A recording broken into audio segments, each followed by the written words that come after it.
حضرت علامہ اقبال رحمۃ اللہ علیہ بھی یہی بتاتے ہیں کہ یہ بت ہیں، ان بتوں کو توڑ کے ہی تو آگے بڑھ سکتا ہے، کہ بتاں نے رنگ و خون کو توڑ کر ملت میں گم ہو جا، نہ ایرانی رہے باقی، نہ تورانی نہ افغانی۔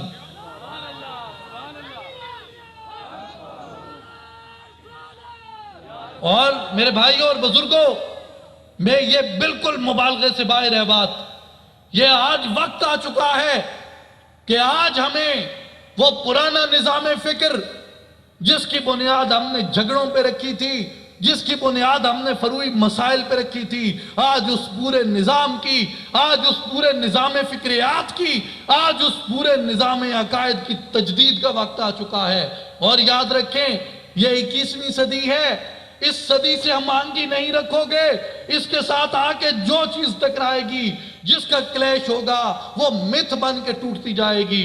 اور یہ ہمیں آج سمجھ لینا چاہیے، یہ آج ہمیں ذہن میں رکھنی چاہیے یہ بات، کہ یہ فرقہ وارانہ اختراعیں، یہ فرقہ وارانہ مسائل، یہ 21ویں صدی میں نہیں چلیں گے۔ آپ ذرا غور فرمائیں کہ اس سے بڑھ کے اور ظلم کیا ہو سکتا ہے کہ ہم اپنے آپ کو اس دنیا میں رہتے ہوئے دین کا نام بھی لیں، دین کی شناخت بھی رکھیں، اس کے باوجود دین ہماری شناخت نہ ہو، بلکہ دین کی بجائے ہماری شناخت سنی بن جائے، دین کی بجائے ہماری شناخت شیعہ بن جائے، دین کی بجائے ہماری شناخت وہابیت بن جائے، دین کی بجائے ہماری شناخت بلوچی، پنجابی، سندھی، پٹھان، عربی، اجمی بن جائے۔ نہیں، یہ ہماری شناختیں نہیں ہیں۔ میں پہلے بھی کہہ چکا ہوں، اب پھر میں کہہ رہا ہوں کہ یہ سب شناختیں جھوٹی ہیں، یہ سب شناختیں فروعی ہیں۔ ہماری ایک ہی شناخت ہے، ایک ہی شناخت ہے، اور ایک ہی شناخت ہے، وہ شناخت ہے جو حضرت سلمان فارسی نے عطا کی ہے ہمیں، جو حضرت سلمان فارسی نے ہمیں بتائی ہے۔ کسی نے آ کے کہا، کسی نے آ کے پوچھا کہ اے سلمان، آپ کا نام و نسب کیا ہے، آپ کا حسب نسب کیا ہے، آپ کے آباء و اجداد کون ہیں؟ حضرت سلمان فارسی مختصر سے جواب دیتے ہوئے آپ فرماتے ہیں، سلمان ابن اسلام۔ سلمان ابن اسلام، سلمان ابن اسلام، کہ میں فرزند اسلام ہوں۔ آباء و اجداد کون ہیں؟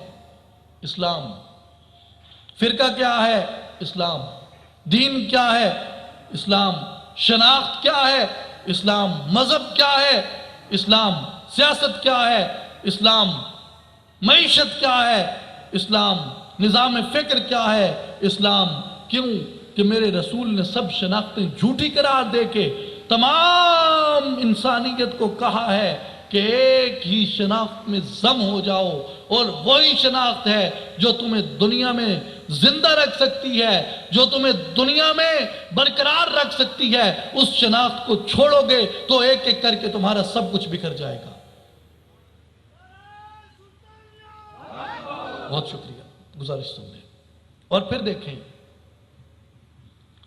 کہ ہماری آج تک جتنی خلافتیں ٹوٹیں، وہ تمام کی تمام خلافتیں کس وجہ سے ٹوٹیں؟ ہمارے جہاں جہاں تاریخی مظالم ہوئے، ہم پہ کیوں ہوئے؟ اسی فرقہ واریت کی وجہ سے، اسی تفریق اور تقسیم کی وجہ سے۔ خلافت راشدہ کیوں ٹوٹی؟ تقسیم کی وجہ سے۔ خلافت عباسیہ کیوں ٹوٹی؟ فرقہ واریت کی وجہ سے۔ خلافت ہسپانیہ اندلس میں، اسپین میں کیوں ٹوٹی؟ مسلمانوں کا نام و نشان مٹا دیا گیا، مسلمانوں کی نسلیں ختم کر دی گئیں، مسلمانوں کے آثار مٹا دیے گئے۔ کیوں؟ کس لیے؟ فرقہ واریت کی وجہ سے۔ خلافت عثمانیہ، آخری خلافت اسلامیہ جو ترکی میں تھی، 1923 میں کیوں ٹوٹی؟ فرقہ واریت کی وجہ سے۔ حضرت علامہ اقبال سے پوچھیں، جو اس وقت کے سیاسی مدبر، سیاسی تجزیہ نگار اپنا تجزیہ کرتے ہوئے کہتے ہیں کہ خلافت کیوں ٹوٹ رہی ہے، اقبال چیخ پڑتے ہیں، پکار کے کہتے ہیں، بیچتا ہے ہاشمی ناموس دین مصطفیٰ۔